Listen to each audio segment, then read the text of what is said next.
अगर तुम्हें ऐसा भ्रम हो गया हो कि कोई एकांत गुफा हो, घुस जाऊं बस वहां भगवत प्राप्ति हो जाएगी, तो चूहा और सांप रात दिन बिल में रहते, इनको भगवान की प्राप्ति हो गई क्या? तुकाराम जी से जब प्रश्न किया गया कि क्या गृहस्थाश्रम में भगवान की प्राप्ति ऐसे हो जाएगी जो विरक्तों की हो जाएगी? बहुत ध्यान से सुनिए, सिद्ध संत है, वो कह रहे हैं कि पागल मत बनो, भगवान की प्राप्ति भगवान के भजन करने से होती, वो गृहस्थी में भी हो जाएगी। अगर तुमको लगता है कि वन में रहने से भगवान मिल जाते हैं, तो हिरन को मिल जाते, खरगोश को मिल जाते, बाघ को मिल जाते, सब ब्रह्म प्राप्त हो जाते। अगर तुमको लगता है कि एकांत में ध्यान लगाने से मिल जाते, तो बगुला जल में खड़ा होकर एक टांग के बल ध्यान लगाता है, लेकिन मछली आई गट्ट से खाया फिर शांत खड़ा है, बगुला को नहीं मिला। फिर कहते हैं कि एकांत गुफा में घुसने से भगवान मिल जाते, तो चूहा और सांप बिलई में रहते हैं रात दिन, उनको भगवान मिल जाते। तो इसलिए हम तुमसे कह रहे हैं कि ये ची चपड़ की बातें छोड़ो। तुकाराम जी कह रहे हैं घर में विट्ठल का मंदिर बना, घर को ही विट्ठल का मंदिर बनाओ, ठाकुर विराजमान करो, आप सेवक हो जाओ, बढ़िया भोग लगा के पाओ, नाम कीर्तन करो, कथा वार्ता करो, अपने कर्म को भगवान को अर्पित कर दो, भगवान की प्राप्ति हो जाएगी। हम तुमसे पूछते हैं, जो लोग सोचते हैं अन्न नहीं खाएंगे तो भगवान की प्राप्ति हो जाएगी, तो कितने ऐसे जीव हैं हमारी प्रकृति में? तुकाराम जी कह रहे हैं ये बड़े महापुरुष हैं, किसी के कहो सांप खाता अन्न, करे क्या धान बकभी, कपट भरा भीतर भरा उदर मल से, करे चूहा भी एकांत गदहा भी भभूत रमावे, तुका जल नक्रालय काग ही नहाए कहो तो। क्या अन्न न खाने से भगवान मिल जाएंगे? अगर हां तो बहुत से पक्षी ऐसे हैं जो केवल फलाहार रहते हैं, बहुत से ऐसे हैं जो घास चर के रहते हैं, ना वो अन्न खाते हैं ना कुछ और, कुछ है फलाहार, कुछ है तृण चरते हैं, कुछ है पानी पी के केवल रहते हैं भैया, केवल पानी से। इन सबको भगवत साक्षात्कार हो जाता है क्या?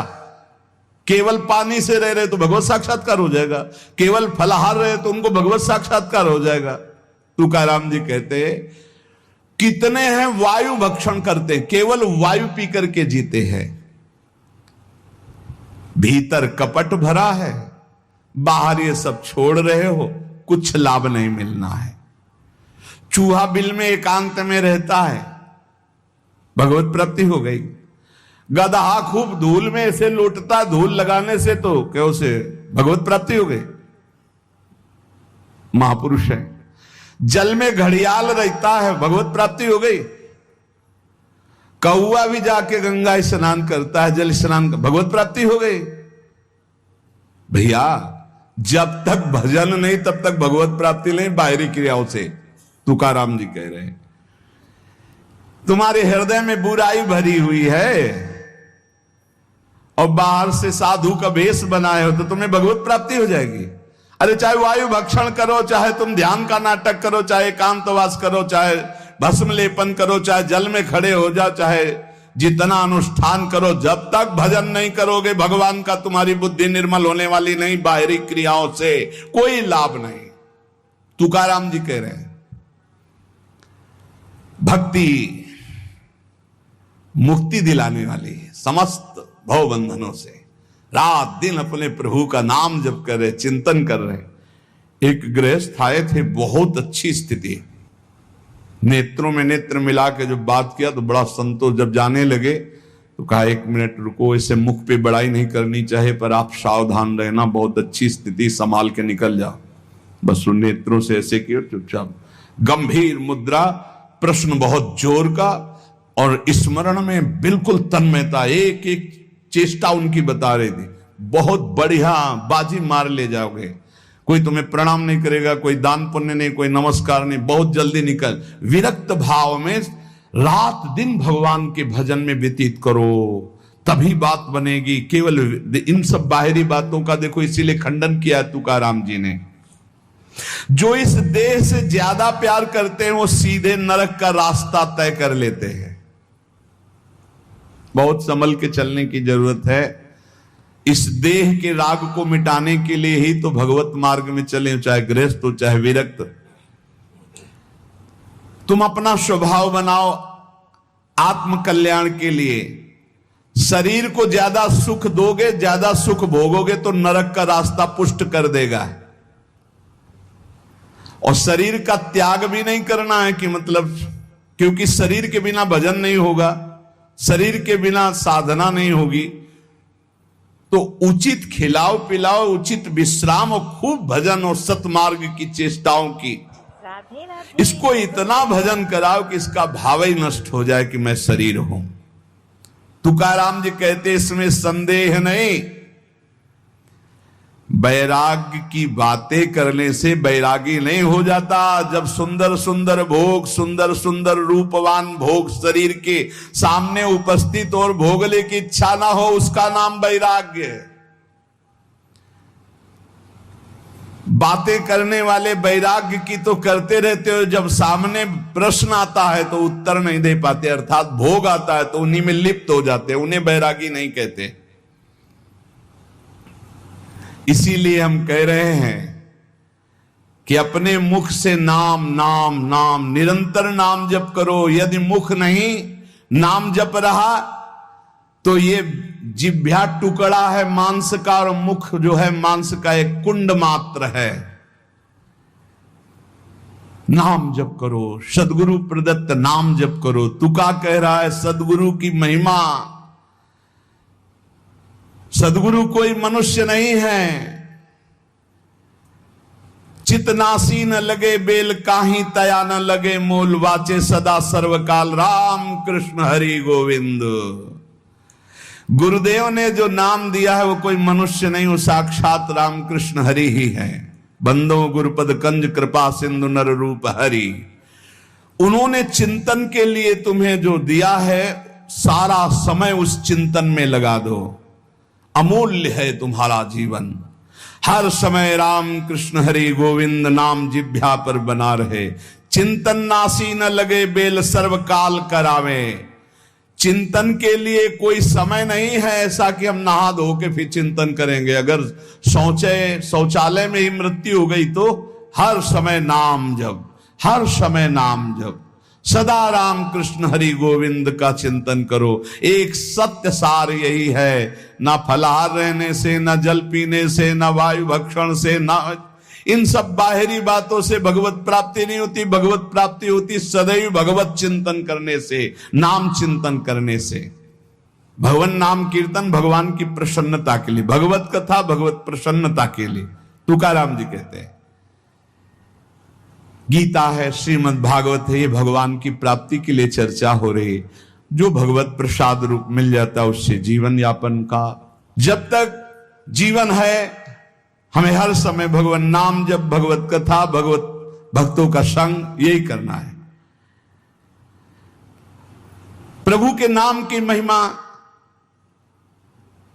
प्रभु ही समझ सकते हैं, दूसरा कोई नहीं समझ सकता। या प्रभु समझा दे पुरुषोत्तम तो समझ पावे। कर्म के फेर में पड़ा हुआ जीव अगर अट्टहास करके नाम पुकारने लगे तो कर्म बंधन नष्ट हो जाए। राधा राधा राधा जोर से चीख चीख कर, तो बोले कर्म बंधन विध्वंस होते हैं। जितने के कानों में नाम पड़ेगा सबका मंगल होता चला जाएगा। इससे श्री कृष्ण अधीन हो जाते हैं। विठोबा का नाम, विठोबा की कथा विठोबा को अधीन कर लेते हैं। महापुरुषों के वचन समझने हैं। जैसे सत स्त्री के अधीन उसका पति हो जाता है, उसके आचरण, उसका व्यवहार अपने पति को अधीन कर ले, ऐसे सद्भक्त भगवान को अधीन कर लेते हैं। यहां तुकाराम जी भगवान की अधीनता के लिए कह रहे हैं, तुम अपने परमार्थ को खो मत।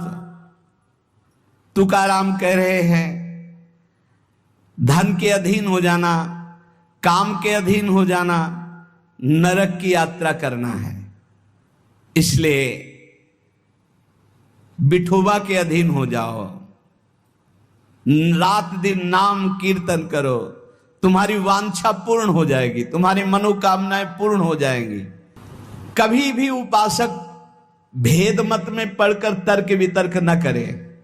हरि हर सब एक हैं, हरि हर सब एक हैं। जैसे पीछे कहा था ठाकुर ठाकुर सब एक है, संत संत सब एक। और जो संतन का सेवन करे सो जागे शुद्ध विवेक।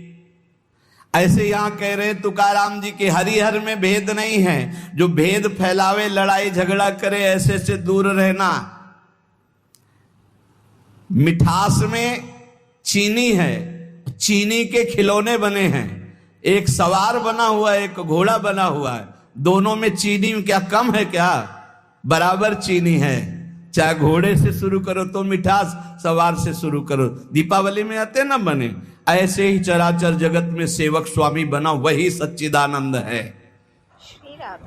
हरिहराम भेद नाही नका करुम वाद, एक एकाचे हृदयम गोडी साखे रेचे ठाई। जहां हरिहर में कोई भेद करके निंदा करने लगे, वहां से कान में उंगली डाल के चल देना चाहिए। एक ही ये परम तत्व है। ये झूठ मूठ अज्ञानी जन बहस करते रहते हैं। इनके हृदयों में बिल्कुल भगवदानंद की मिठास नहीं है। इनकी बातें नहीं सुननी चाहिए। भेद करने वालों की दृष्टि में जो माया का पर्दा लगा हुआ है, भक्तों की दृष्टि में वो पर्दा नहीं होता। वो बेपर्द देखते हैं कि सर्वत्र एक ही भगवान विराजमान है। जो सर्वत्र एक ही भगवान विराजमान ऐसा मान लेते हैं, उनके आगे पीछे दाएं बाएं भगवान की रक्षा शुरू हो जाती है। ध्यान रखना। जो सर्वत्र अपने भगवान को देखते कि सब रूपों में मेरा ही भगवान है, तो कह रहे देवु उभा मांगे पुंडे उगवी कोंडे संकटा। कोई संकट उसे छू नहीं सकता। चारों तरफ से भगवान की सुरक्षा रहती है उस भक्त के जीवन में। विश्वास करो इस बात पर। चारों तरफ से भगवान सुरक्षित रखते हैं। और जो सदैव संतों का स्तवन करके भगवान का भजन करता रहता है, उसमें कोई ऋण नहीं रह जाता। यह भी एक प्रश्न आया था, यह देव ऋण, ऋषि ऋण, मातृ ऋण, पितृ ऋण, इनसे कैसे ऋण हुआ जाए। क्या कह रहे हैं तुकाराम जी? जो संतों का स्तवन करता है, उसके हृदय में भक्ति होती, जो भगवान का भक्त होता है, उसका कोई ऋण नहीं रह जाता। सब ऋण मुक्त हो जाते हैं। एकादशी स्कंद में भगवान श्री कृष्ण चंद्र जी ने उद्धव जी से कहा है, जो मेरा अनन्य भाव से निरंतर चिंतन करता है, उसे मैं सब ऋणों से मुक्त करता हूं। देव ऋण, ऋषि ऋण, पितृ ऋण, मातृ ऋण। इनसे उऋण होने के लिए प्राणपन से श्री हरि के चरणों का चिंतन करो। जैसे जैसे कोई भगवान का ध्यान करता है, भगवान का प्रभाव उसमें उतरने लगता है। चाहे वो सगुण चाहे निर्गुण, जैसा चाहे वैसा साक्षात्कार कर लेता है। ये बहुत बड़े महापुरुष के वचन हैं, बहुत ध्यान से सुनो, पकड़ो। तुम्हें किसी के आगे घिघियाने की जरूरत नहीं। भगवान का स्मरण करने की जरूरत है, भगवान का ध्यान करने की जरूरत है। जैसे जैसे कोई भगवान का ध्यान करता है, तो भगवान के सब सद्गुण उसमें आने लगते हैं। चाहे वो सगुण साक्षात्कार करना चाहे या निर्गुण साक्षात्कार, उसमें योग्यता आ जाती है। म्याणे विठ्ठल ब्रह्म नवे त्वाचे बोलो नाई कावे। महाराष्ट्र भाषा में कहते हैं, मेरे तो सर्वस्व ब्रह्म विठ्ठल भगवान है। तुकाराम जी कह रहे हैं, अब मुझे किसी की बात सुनने की जरूरत नहीं है कि ब्रह्म कौन है। मेरे तो विठ्ठल ब्रह्म है, जो वाणी से अगम्य है। मैं उसकी स्तुति क्या करूं? वेद भी जिसकी नेति नेति कह के चर्चा करते हैं, मैं उसकी क्या चर्चा कर पाऊं। पर मेरी वाणी को नशा हो गया है उनकी चर्चा करने का। आहा, मेरी वाणी को नशा हो गया। बिना उनकी चर्चा किए, बिना कीर्तन किए, बिना गुण गाए हमें चैन नहीं पड़ सकता। कोई ना हो तो ठाकुर जी को श्रोता बना के सुनाने लगो, ऐसा नशा होना चाहिए। सुनो, अपनी चर्चा आप ही सुनो। ठाकुर जी के सामने बैठ जाए और वाणी लेकर उन्हीं की चर्चा उन्हीं को सुनावे। संसारिक आदमी कर्मेंद्रियों से प्रेरित होकर कर्म करता है, वासना से प्रेरित होकर। नाना प्रकार के सुख दुख भोगता है, पर हम कायिक, वाचिक, मानसिक केवल अपने विठ्ठल के लिए कर्म करते हैं। ये बात समझो। संसारिक आदमी कर्मेंद्रियां भाग रही भोगों की तरफ, कर्म करता है, पाप या पुण्य, सुख या दुख भोगता है। लेकिन भक्त कायिक, वाचिक, मानसिक अपने प्रभु को सामने रख करके चेष्टा करता है, और उसका कोई ठौर ठिकाना प्रभु के सिवा कोई है नहीं। और प्रभु आनंद सिंधु है, वो हर समय आनंद में मस्त रहता है। तो भक्तजनों, श्री प्रेमानंद जी महाराज का सत्संग सुनने के लिए आप सभी का बहुत बहुत धन्यवाद है। अगर आपने श्री प्रेमानंद जी महाराज के सत्संग को पसंद किया है तो लाइक जरूर कर दीजिए, और आगे के ऐसी सत्संग को देखने के लिए ज्ञान मार्गी शाखा चैनल को सब्सक्राइब भी। तो जल्दी लेकर आते हैं महाराज जी के और भी इस तरह के सत्संग। तब तक के लिए जय श्री कृष्णा, जय श्री राधे।